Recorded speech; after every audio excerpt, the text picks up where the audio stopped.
Walang ano-ano ay lumuhod si Gaston sa harap ng inang nagsimula ng umiyak. Dala ng sama ng loob sa anak. Niyakap naman ni Chris ang matanda upang kalamayin ang loob nito at tahimik na damayan sa ikinakasama niya ng loob. Mama, patawad. Gusto ko lang namang huwag ka nang magdahilan. Muling hagis ng matanda ng unan sa mukha ni Gaston. Hindi niya ito mahambalos ng kanyang tungkod nang dahil sa panghihina ng kanyang katawan. Ang lakas ng loob mo na magbigay ng dahilan, ha? Sana malang inisip mong kahihiyan ng pamilya natin. Talagang iniwan mong asawa mo. Diyos ko naman, Gaston. Ano bang mapapala mo kung makikisawsaw ka sa kanila? Tapos na ang era mo bilang public servant. Ano pa ba ang nais mong patunayan? Bakit ba palagi ka nagkakamali ng desisyon? Bakit lagi na lang hindi pabor at pasakit ang binibigay mo sa asawa mo? Mabuti pa talagang tuluyan ka na niyang hiwalayan na magkaroon ka na ng karma. Napaka-estupido mo. Akmang magsasalita ni si Krisa nang pigilan siya ni Nick na bahagyang tinapik ang kanyang isang kamay. Umiling ang ulo ng abogado sa asawa na sinasabing huwag nang makialam sa pagtatalo na mag-ina. Hindi doon nagpaawat si Krisa na gustong ilabas ang hinaing bilang babae. Nang makita yun ni Nick ay inunahan niya na magsalita ang asawa. Tito, hindi sa nakikialam ako pero alam kong nilinaw na sa'yo ng kapatid ko na kapag muli mo siyang binigo, huwag mo nang asahan na mapapatawad ka pa niya at mabibigyan ng panibagong pagkakataon. Binalaan na rin kita. Ilang beses na. Paulit-ulit pero sinayang mo lang ang pagkakataong iyon. Mula ngayon, huwag mo na siyang guluhin. Oras na malaman kong ginugulo mong kapatid ko, ako mismong kakastigo sa'yo. Kahit natiyuhin ka pa ng asawa ko. Sana nagkakaintindihan tayo, Mr. Barcelo. Formal pang sambit ni Nick na pilit na pinipigilan na huwag sumabog ang sarili. Namutla na doon ang mukha ni Gaston. Natatanda niya mga pagkakataong iyon. Ngunit ano namang magagawa niya? Nangyari ng mga nangyari at wala na rin naman si Rosafe. Ang masaklap lang pati ang mga matatanda ay nadamay sa walang kabuluhang plano ni Rosafe. Ginawa niya pang ulilang lubos ang kanyang anak nang dahil sa kabaliwan. Walang naninisi sa'yo sa ginawa mo. Naintindihan kita. Pero sana ngayon na may sarili ka namang desisyon sa buhay at ayaw mo magpasakop sa asawa mo. Hayaan mo ng kapatid ko. Huwag mo nang guluhin. Ang mas maganda pa niyan ay mag-divorce na lang kayo. Ako nang bahalang humawak. Gagawa ako ng dahilan upang mapadali ang divorce ninyo. Parang naputulan ng dilang hindi nakipag-argumento si Gaston kay Nick dahil alam niyang stand niya doon. Sobrang nagigilty siya sa ginawa niya sa asawa ngunit batid niya sa kanyang puso na masabang buhay niyang sisisihin ang kanyang sarili kung hindi niya rin nagawang iligtas ang bata at napasama itong nawala ng buhay at kinabukasan kagayang ng ina. Pero syempre, walang makakaintindi sa kanya kung kaya minabuti niyang manahimik na lang. Nang araw na yon, ay umalis si Gaston ng mansyon dahil sa paulit-ulit na pagpapalayas ng kanyang ina sa kanya. Bumaba siya sa Bulacan at doon na muna pansamantalang nanirahan. Ilang beses na sumagi sa kanyang isipan na kontakin si Nati. Ngunit palagi siyang pinanghihinaan ng loob. Palagi niyang iniisip na paniguradong hindi na ito makikipag-usap ng matino. Kinailangan niyang magpalipas na muna ng isang linggo kung saan ay hupa ng lahat. Pinablock niya sa mainstream media ang pagbabalita na nangyari sa kasal niya at maging ang kumalat ng video ng hostage taking ni Rosa Fe sa kanyang sariling anak. Gumastos siya ng malaki doon ngunit hindi niya yun alintana. Nang makalabas ng hospital ang bata ay muli siyang umakyat ng Baguio upang asikasuhin ito. Bumili siya ng maliit na villa malapit sa villa na tirahan nila ni Nati at nag-hired ng ilang mga katulong upang mag-alaga sa bata. Nang ihatid siya doon ni Seska, ay sumaglit siya sa villa nila kung saan walang asawa at anak niya doong naabutan. Nabalitaan niya na bumalik sa mansyon ng mga Bentacourt ang kanyang mag-ina. Lumipat din ng kindergarten ang anak niyang si Brixton na dati nasa school ni Nixa. Wala siyang naging say doon dahil batid niya sa kanyang sarili kung sinong tunay na may kasalanan sa kanila. Gusto ko lang siyang makita. Kumbinsi ni Gaston sa kanyang sarili na magtungo sa lokasyon ng trabaho ng asawa. Kalahating oras na siya doon pero hindi niya magawang lumabas ng sasakyan at magpakilalang asawa ni Nati. Upang papasukin siya sa loob ng office nito, pinagkasya na lang niya ang kanyang sarili na pasulyap-sulyap sa labas ng kotse. Humigpit ang hawak ni Gaston sa kanyang manibela nang makitang bulto ng asawang lumabas ng exit gate ng building nila. Ang buong akala niya makikita niya itong malungkot. Miserable ang muka, ngunit hindi. Malapad ang ngiti nito habang may kasamang mga katrabaho na paniguradong magtutungo sa katapat nitong Italian restaurant doon. Nagawa nitong tumawa at malapad na ngumiti habang nakikinig sa kung anong sinasabi ng kasamang matangkad na lalaki.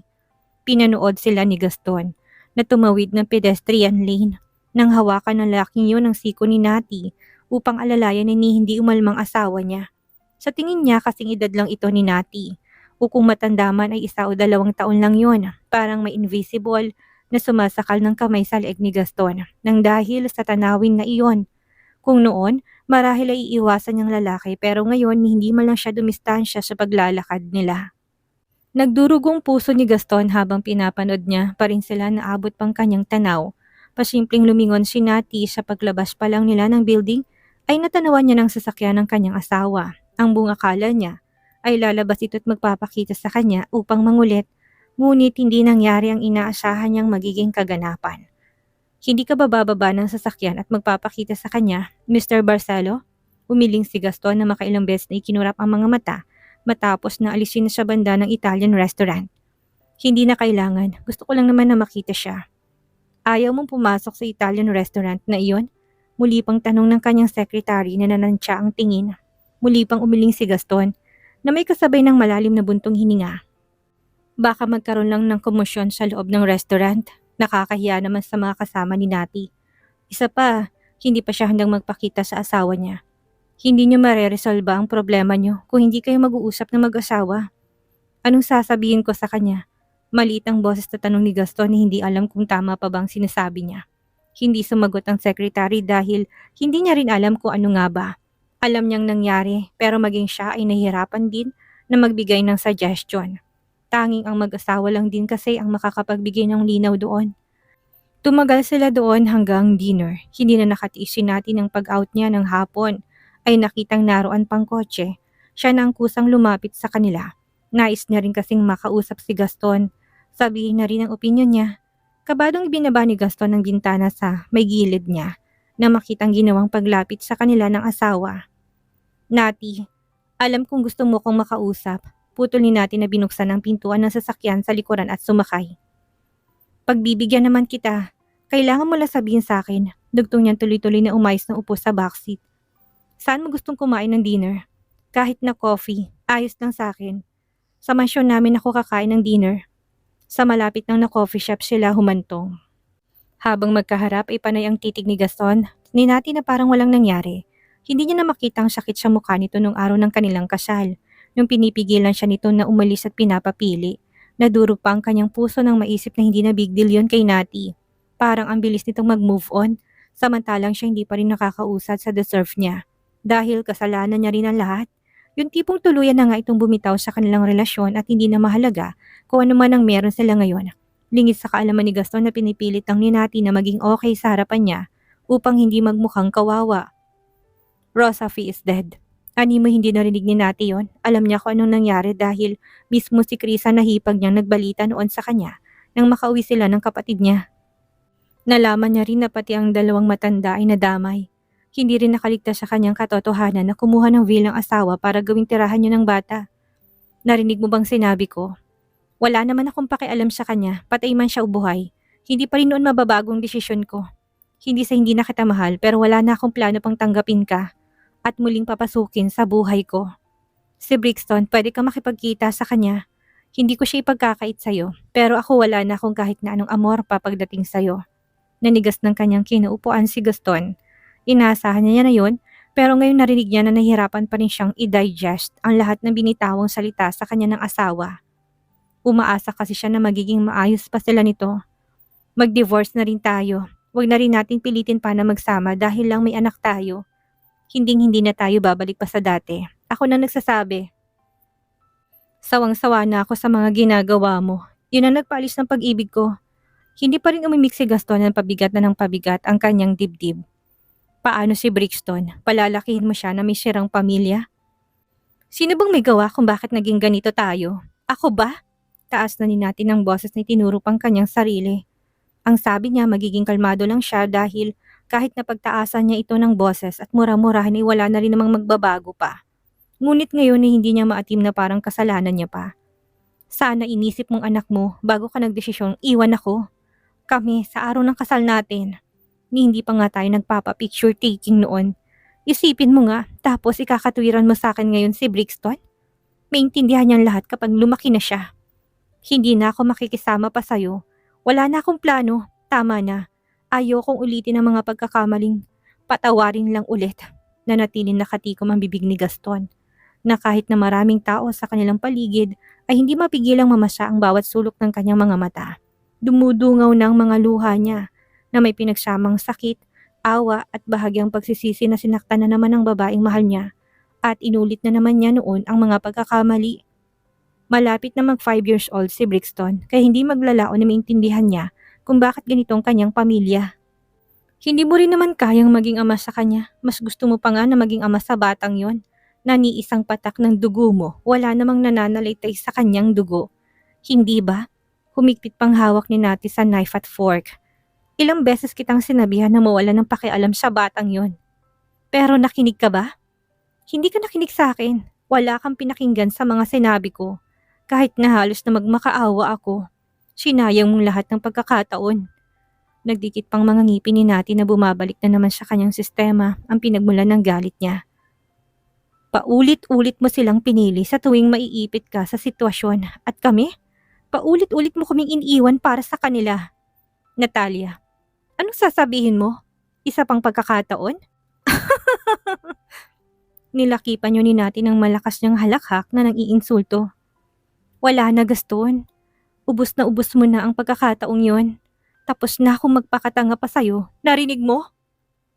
Nagsukatan sila ng tinging dalawa. Walang sinumang nais na magbawi ng paningin na parang may contest na sinalihan. Ang kapal ng mukha mo, nakunan pa ng batang yun ng tirahan. Ganyan siya kahalaga sa'yo. Alagaan mo siyang mabuti. Nakakaawa, hindi ba? Puno ng sarkasmong turan pa ni Nati. Wala na siyang kamag-anak kaya mahalin mo para naman kapag tumanda ka na at uugod-ugod ay may mag-aalaga sa'yo. Huwag mong aasahan ang anak ko na si Brixton. Ibinuka ni Gaston ang kanyang bibig upang magsalita, ngunit padarag nang tumayo si Nati at umalis ng upuan.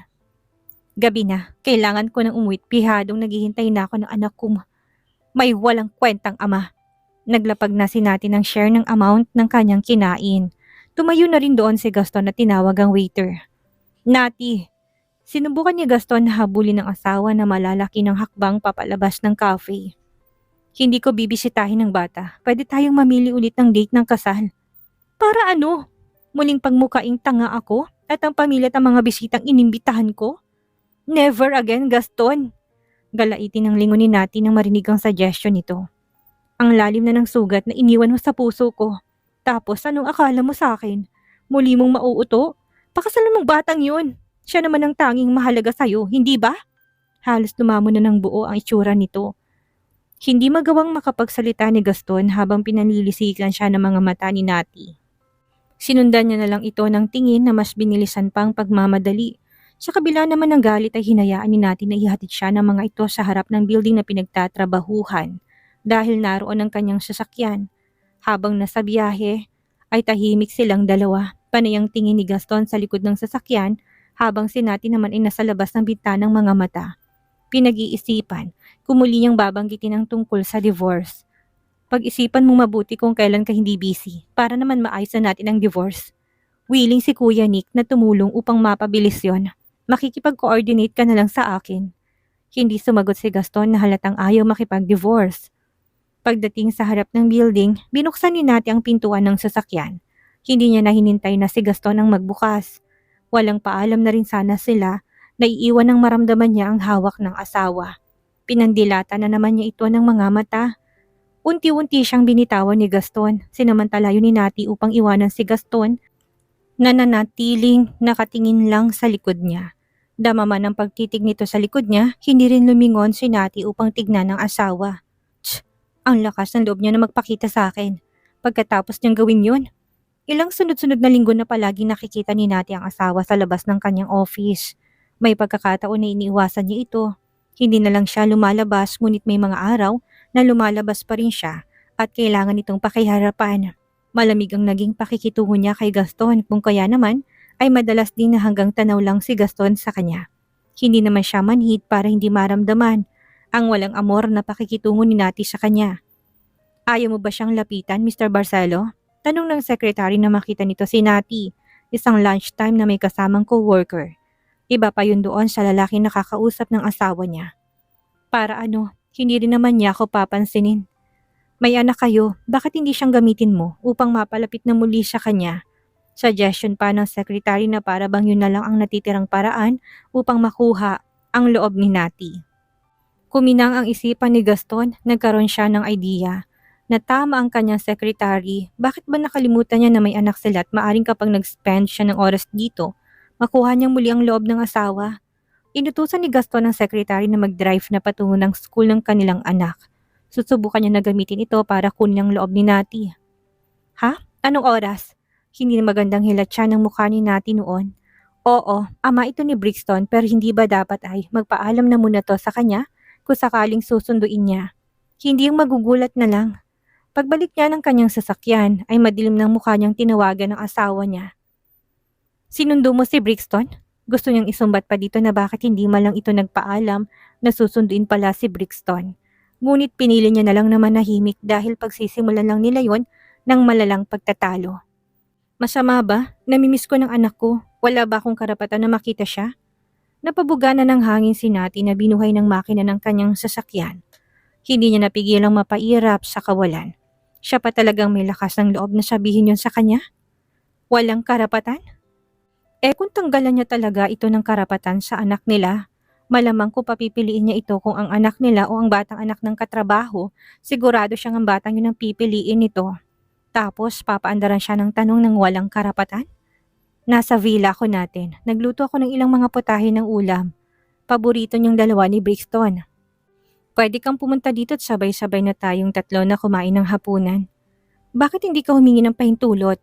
Oo, anak mo rin siya, pero sana nagpapaalam ka pa rin. Natalia, anong tingin mo? Babalik tayo sa dati kapag umasta ka ng ganyan? Nagpapatawa ka ba? Hindi na ako kagaya ng dati na mauuto mo. Sinabi ko na sa'yo, iba na ako. Hindi ako pupunta.